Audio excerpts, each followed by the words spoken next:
Spontan teriak, jambret, saya bilang gitu. Suami saya yang naik mobil di sebelah saya itu kan spontan ngeliat. Spontan suami saya ngejar itu sama saya lihat, karena saya juga di belakang naik motor kan mas. Jadi saya benar-benar lihat kejadiannya. Kejadiannya saya lihat suami saya mepet si jambretnya itu. Jadi dipepet biar berhenti.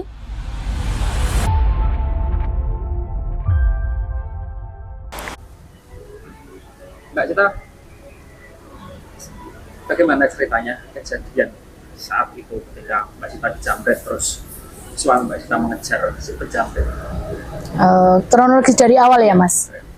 Itu kan jadi saya kan supplier jajan pasar ya mas. Jadi saya ngambil jajan pasar yang ada di area Pasar Patok. Suami saya itu mengambil jajan pasar di area Berbah. Nah karena tempatnya agak berjauhan, saya memutuskan untuk saya naik motor dan berangkat lebih pagi. Suami saya sekalian siap-siap mau berangkat kerja, suami saya bawa mobil, sekalian ngambil jajan pasarnya itu. Suami saya dari area Berbah, saya dari area Pasar Patok. Secara tidak sengaja itu saya dan suami bertemu di jembatan layang mas. Secara nggak sengaja. Iya anjir. Jembatan layang Janti itu nggak ketemu, secara nggak sengaja ketemu. Suami saya ngasih kode klakson aja tin gitu. Saya lihat dari spion, oh mobilnya suami. Tujuan kami sama mas, mau ngantar jajan pasar itu di Hotel Grand Diamond itu.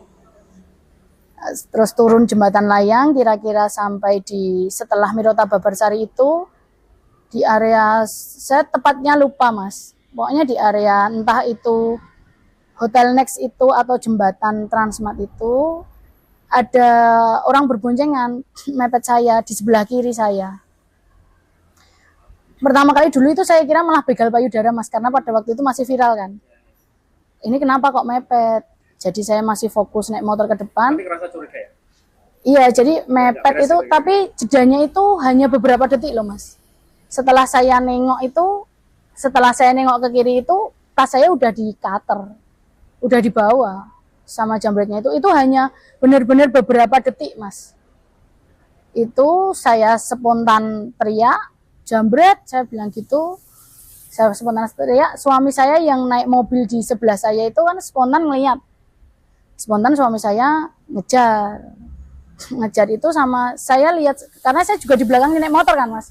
Jadi saya benar-benar lihat kejadiannya saya lihat suami saya mepet si jambretnya itu. Jadi dipepet biar berhenti, tapi nggak berhenti, masih dipepet terus sama suami saya biar berhenti, sampai jambretnya itu kehilangan kendali dia naik motornya, karena dengan kecepatan tinggi naik ke trotoarnya itu kan agak nggak rata ya mas, kalau yang di dekat Transmart itu dengan kecepatan tinggi naik ke trotoar, mungkin kehilangan kendali, nabrak ke tembok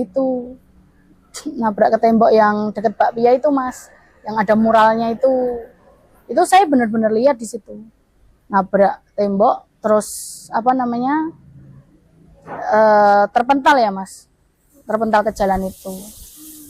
Itu posisi jam berapa? Sekitar jam 6.20 mas. Nyaris setengah 7 lah ya. Iya. April 2025. Iya, 26 April 2025 itu hari Sabtu, makanya agak sepi jalannya. Iya. Setelah proses itu Mbak, apa yang terjadi ketika nabrak si penjambret terus berhenti semua otomatis? Iya. Terus apa yang terjadi saat itu? Di situ saya otomatis histeris mas. Saya itu kayak di luar kontrol saya teriak, tolong, saya bilang, tolongin saya bilang gitu. Terus warga kan pada keluar itu karena mendengar benturan yang keras itu mas, keluar terus nanya ke saya, kenapa mbak, kecelakaan gitu. Warga nanya gitu ke saya bilang, enggak mas, saya dijambret, tolongin saya, saya selalu ngomong kayak gitu ke semua orang karena saya panik.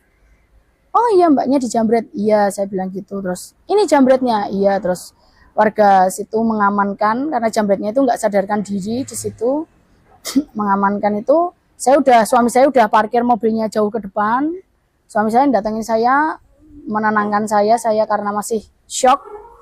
Itu terus terus orang-orang di situ pada datanglah mas, menenangkan saya, terus mengumpulkan barang-barang saya yang berjajaran itu, Mas. Tas saya kan dibawa sampai, iya sampai mental, HP saya pecah. Terus nota-nota penting saya yang di dalam tas, faktor-faktor penting itu sampai berjajaran, bersebar kemana-mana. Kartu-kartu penting juga berjajaran itu. Langsung ada polisi? Jeda berapa menit ya? Ada jeda berapa menit dari kejadian itu, terus saya minta tolong warga sekitar untuk dipanggilkan polisi. Minta tolong dipanggilkan gitu. Ya. Oke, terus akhirnya diproses lah oleh kepolisian. Iya. Gimana ceritanya, Mbak? Itu kami dari kejadian itu dibawa dulu ke pos ini loh, Mas. Bang. Pos polisi yang pojokan itu. Iya, pertigaan itu dibawa ke situ. Kami ditanya-tanyain ini tepatnya kejadiannya di mana. Cuman saya bilang kalau saya disuruh nginget-nginget pasnya itu saya nggak inget ya, Mas. Saya sekiranya itu di area jembatan itu kurang lebih di situ, saya bilang gitu. Oh iya, setelah ditanya-tanyain itu, terus kami dibawa ke Polsek Depok Timur dulu, Mas. Dibawa ke Polsek Depok Timur. Ya cuman ditenangkan di sana karena tetap kami masih shock, Mas. Ditenangkan. Setelah ditenangkan itu kami diproses ke Polres Sleman gitu. Hari itu juga? Iya, hari itu juga. Terjadi pemeriksaan? Nggih. Sampai akhirnya ditetapkan sebagai tersangka, gimana ceritanya? Oh, itu agak lama ya, Mas, karena kan pada waktu kejadian itu saya sama suami itu dibawa ke Polres itu untuk dimintai keterangan di unit reskrim. Ya, di unit reskrim dimintai keterangan sebagai saksi dua-duanya. Saya sebagai korban, suami sebagai saksi. Pada waktu di reskrim itu dimintai keterangan. Untuk kasus penjamretan? Iya, untuk kasus penjamretan. Sampai jam 5 sore. Sampai jam 5 sore sudah selesai, kami diperbolehkan pulang. Dikatakan bahwasanya kasusnya ini gugur karena udah selesai lah, saya nggak tahu bahasanya apa. Intinya udah selesai karena jambretnya mati, katanya gitu. It's okay, kami dibolehkan pulang gitu. Setelah dibolehkan pulang itu jeda berapa ya, Mas, sekitar kurang lebih 1 minggu, saya lupa tepatnya berapa. Kurang lebih beberapa hari sampai 1 minggu itu kami ditelepon untuk dimintai keterangan di bagian lantas gitu. Untuk kasus kecelakaannya? Iya, untuk kasus kecelakaannya. Kemudian kami datang ke lantas memenuhi panggilan Pak polisi itu, kami dimintai keterangan masih sebagai saksi. Saya sebagai saksi, suami saya juga masih sebagai saksi. Itu selang berapa bulan ya, saya lupa itu. Tapi kami masih kontak terus sama penyidiknya.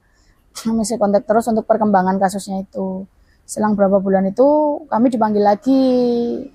Terus bahwasanya suami saya dinyatakan sebagai tersangka gitu. Di akhir tahun jauh ya? Belum sampai sih, Mas. Kayaknya kan kejadiannya April. Itu mungkin sekitar 2-3 bulan setelah itu. Tahun lah ya, berarti ya? Iya, iya. Juli Agustus mungkin. Iya. Mungkin. Apa yang terjadi, Mbak, setelah ditetapkan sebagai tersangka saat itu?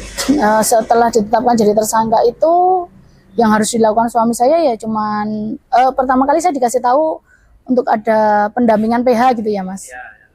Oke, ada PH yang udah mendampingi kami juga. Terus setelah itu yang dilakukan suami saya setelah ditetapkan jadi tersangka itu hanya wajib lapor, Mas. Wajib lapor seminggu sekali untuk hari Senin.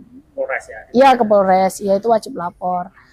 Sambil kami menunggu prosesnya berjalan. Ya. Gitu. Pemeriksaan berapa kali, Pak, setelah ditetapkan sebagai tersangka? Lupa ya saya, Mas. Berapa kalinya tepatnya lupa. Ya. Artinya ketika ditetapkan sebagai tersangka hanya dikenakan wajib lapor dengan kasus kecelakaan lalu lintas. Iya. Kan ada 2 orang meninggal gitu kan. Nggih. Kasus ini kemudian menjadi perhatian publik setelah sekian bulan. Nggih. Berganti tahun malah. Iya. Mbak Cita cerita lah di Iya.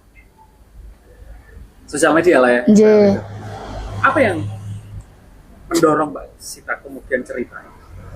Karena pada waktu itu pas pelimpahan kasus, jadi katanya Pak penyidiknya itu sudah selesai, berkasnya saatnya pelimpahan ke kejaksaan gitu. Oh iya, saya juga manut apa yang sudah disampaikan ke Pak Penyidik, saya derek ke kejaksaan. Tapi dari awal tuh saya sudah sampaikan, Pak, saya takut ini nanti suami saya ditahan nggak ya? Oh enggak, katanya gitu. Terus dilimpahkan ke kejaksaan itu, jadi apa namanya, setelah dibaca BAP-nya itu gini, ini Bapak harus ditahan dulu gitu. Kapan itu, Pak? Ya pas pelimpahan hari Rabu itu. Kemarin itu ya? Iya. Kemarin itu ya? Ya. Terus saya nggak mau, saya terbawa suasana masih. Saya nggak mau karena suami saya bukan kriminal, suami saya pure membela saya kejadiannya, dan benar-benar tidak ada unsur kesengajaan. Suami saya itu spontanitas. Itu setelah saya mohon ke pihak kejaksaannya itu, suami saya akhirnya dijadikan tahanan kota, tidak jadi ditahan. Oke, dengan penjaminan ya?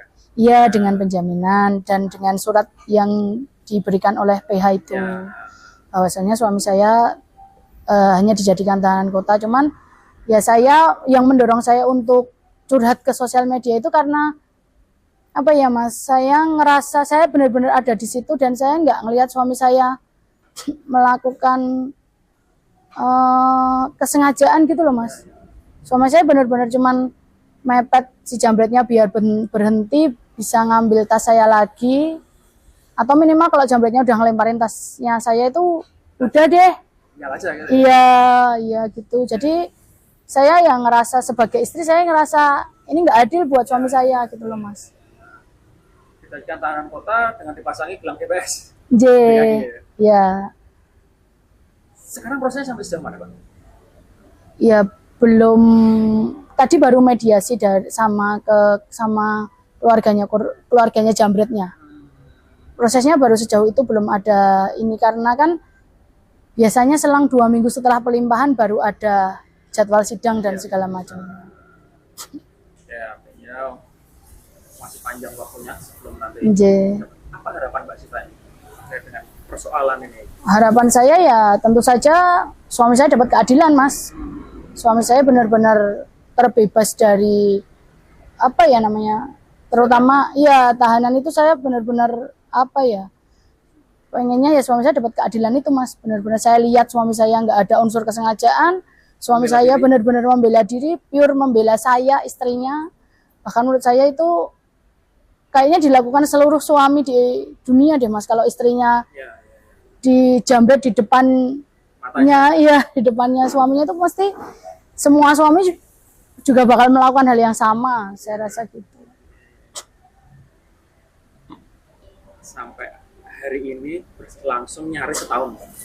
Ya. Dari mulai April kejadian 2025 sampai bisa hari ini akhir Januari 2026. Prosesnya sangat panjang, pasti melelahkan. Iya. Fisik, mental, jelas. Waktu, biaya, dan banyak yang terbengkalai. Apalagi psikis ya. Iya, terutama pikiran dan lain sebagainya. Harapan yang paling konkret ingin sampaikan kepada aparat penegak hukum? Harapan saya yang paling konkret ya tentu saja kami sebagai rakyat kecil ini kan pengennya berlindung dari payung hukum gitu loh Mas. Jadi kami pengen dapat kepastian hukum yang benar-benar, saya nggak bilang apa ya harus belain suami saya, nggak, cuman benar-benar dilihat ini kasusnya kayak apa, dan benar-benar harus kami dapat kepastian hukum yang melindungi kami, yang ngayomi kami. Kami kan berlindungnya ke siapa lagi kalau bukan ke penegak hukum gitu Mas. Siap Mbak Sita, terima kasih sekali atas waktunya untuk ngobrol dengan kami. Semoga persoalannya cepat diselesaikan. Amin. Teman-teman akan mengawal hal ini. Amin, matur nuwun. Terima kasih. Download Tribun X sekarang, menghadirkan lokal menjadi Indonesia.